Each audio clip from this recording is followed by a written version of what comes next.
Dear listeners, today, in the enchanting series Dastan Go, The Storyteller, we take you to a valley of tales that is considered the foundation of Pashtun traditions. A love story that not only survived the dust of time, but touched the hearts of every passing era. The incredible romantic tale of Yusuf Khan and Sher Bano, a story that has been passed down from generation to generation, from hearts to words, and from words back into hearts. A tale that belongs not only to the Pashtun, but mirrors humanity's eternal thirst, the longing for love, and the cruel twists of fate.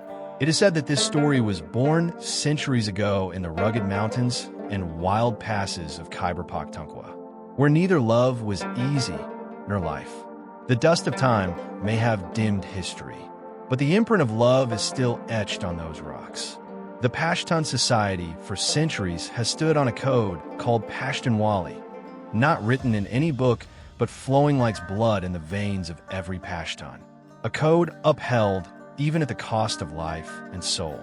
A code that gives prime importance to honor, hospitality, revenge, and retribution. It is under the shadow of these very values that the story of Yusuf Khan and Sher Bano is born, where the cry of the heart stands against the restrictions of society, and thus begins a blood-stained war between love, destiny, honor, and reputation. Dear viewers and listeners, tonight, we take you to the valleys where love stories are not just ancient tales, but have lived on for centuries, where love echoes through the mountains as the voice of honor, sacrifice, and fate, and floats in the winds as melodies of affection. Today, we will narrate a tale, one that rivals the loves of Romeo and Juliet, but is steeped in Pashtun culture, tribal loyalty, and traditions of honor and pride. A love that has been beating in the hearts of a nation for generations. Yusuf Khan and Sher Bano. This is not just a story, but a cultural legacy, a long narrative poem known as a qissa or dastan in Pashto literature. Just like Adam Khan and Durkhanai, Musa Khan Gul Makai, and Momin Khan Shirani, timeless romantic tales of Pashtun society. So too is Yusuf Khan and Sher Bano, an eternal blossom in the garden of love. Once locked in handwritten booklets, later heard through audio cassettes. This tale transcended time and place, living on through the voices of qissa-khwans, storytellers, who, seated in the aroma of traditional green tea, sang verses that immortalized love and pierced the heart. In the 1960s, a sensitive-hearted poet, Ali Haider Joshi, turned this story into a poem. Then, in 1970, the tale appeared on the silver screen. Pakistan's first Pashto film, Yusuf Khan Sher Bano, which marked the beginning of the Pashto film industry. The magic of this poem wasn't confined to the homeland. In 1982, Benedict Johnson translated it into French in France. Then in 1988, Houston and Mumtaz Nasir gave it English form. And thus the tale traveled the world under the name Bazaar of the Storytellers. Wilma Houston, the renowned anthropologist, said, "This story isn't only about one people, but about a culture that sees love through the lens of honor, pride, and loyalty.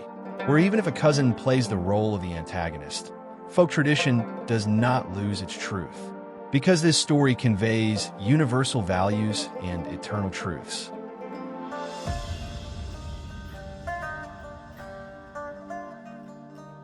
Yusuf Khan, a young, handsome, and brave man, with honor glowing in his eyes and dignity echoing in his voice. A guardian of Pashtun values, a son whose name alone earned respect wherever spoken. And on the other side, Sher Bano, a name as delicate as a narcissus flower, as radiant as moonlight. Beauty was her adornment, modesty her attire. She was the daughter of a tribal chief, so graceful, so full of charm, that every heart beat faster for just a glimpse of her. The people of Turlandi village in District Swabi claim Yusuf Khan as their native.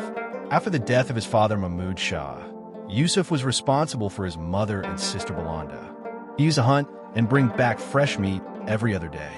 Yusuf Khan would go hunting in the hills of Karamarch. In those days, the forests were dense, full of thickets, thorny bushes, and wild olive trees. Deer, partridges, and rabbits were abundant. He took along his father's trained hunting dogs, fiercely loyal creatures. Yusuf took great care of them, had beautiful collars made with silver bells that jingled to announce his arrival. Passing through a village on one such hunt, he once saw a breathtakingly beautiful girl named Sher Bano. Their first glance met during a wedding, a moment of rapture that was both the gift of selfless, eternal love and the beginning of future trials. It was a gaze, a silent plea, with no words, no promises. Yet everything was said. The hearts had chosen their path, but society's cruelty filled their chosen path with thorns. Now Sher Bano longed for the sound of those bells, a sign of Yusuf Khan's arrival in her village. They never spoke to each other, only silently exchanged glances. Sher Bano sighed all day and stopped eating. In her ears, only the sound of those bells echoed. Her friend could not bear to see her in this state. Under the pretense of visiting a saint's shrine, she decided to take her to Yusuf Khan's village. The two friends, pretending to fetch water, arrived at Yusuf's house. Her friend asked, "Whose house is this?" To which Balanda proudly replied, "This is the house of the hunter Yusuf Khan." Her friend laughed and said, "Tell your brother that in the next village, a girl is so madly in love with him that the fire of passion has burned her to ashes. She now looks ill. Her parents fear she might be under some evil spell." That night, when her brother came home, the sister told him the story. Yusuf Khan scolded her and warned never to speak such nonsense to him again. The next day, Sher Bano's friend came to hear what Yusuf Khan had said, but Balanda, crying, simply asked her to leave. So Sher Bano decided that on his return from the next hunt, she would stop him herself and speak to him.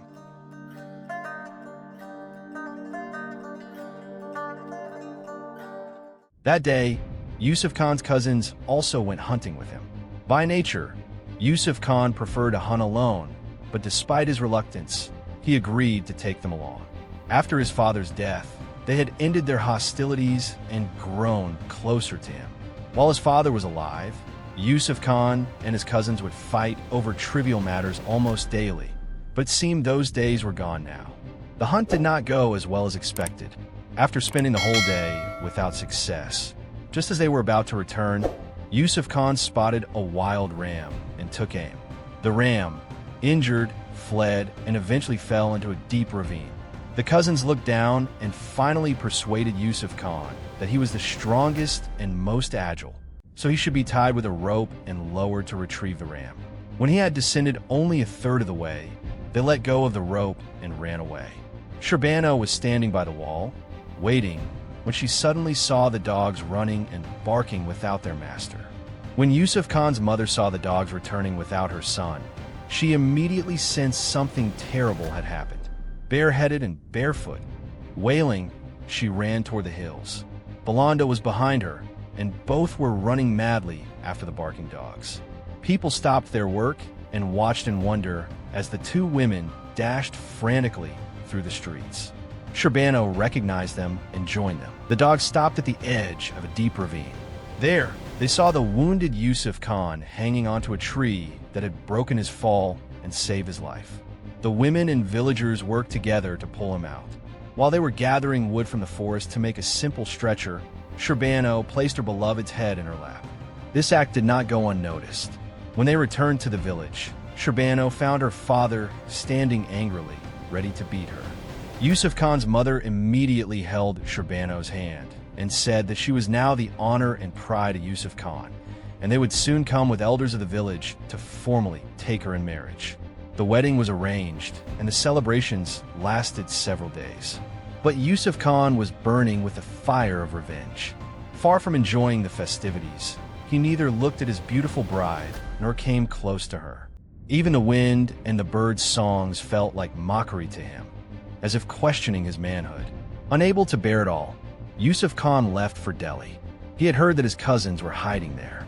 Leaving behind his beautiful bride, mother, and sister, he declared he would not return until he had avenged himself or died trying. For years, no news of Yusuf Khan came to the village. His other cousins seized the opportunity and declared him dead, dividing his property among themselves. Sher Bano's condition worsened day by day. Her father took her back to his home. Sher Bano refused to accept Yusuf Khan's death, saying her heart testified that he was alive. Thus, she remained suspended on the cross of longing and waiting, lost in emptiness. At first, the elders gently tried to persuade her to move on. She was young, beautiful, and still unmarried. Many suitors still hoped for her hand. But when gentle words failed, they began to mock her and taunt her with Yusuf Khan's supposed betrayal. When even mockery had no effect, her father came and placed his turban at her feet, saying, "I am a man of honor and have protected my dignity all my life. But now I'm old. Who will protect you after me? Don't make a spectacle of my honor." Sher Bano immediately picked up the turban, dusted it off, and placed it back on his head. She said, "Only God knows what happened to my husband, but I will never bring shame to your honor and pride. My heart believes he is alive, even if there's no news. Give me 1 year, and after that, I will accept whatever decision you make for me." Her words eased her father's heart. Smiling, he said, "You've made me happy, daughter. I worry that you will grow old waiting for a man who is either dead or too ashamed to return. Don't speak of his return or your waiting anymore. Choose a handsome man from the village and move on with your life. But if you feel you need a year, take it but forget him.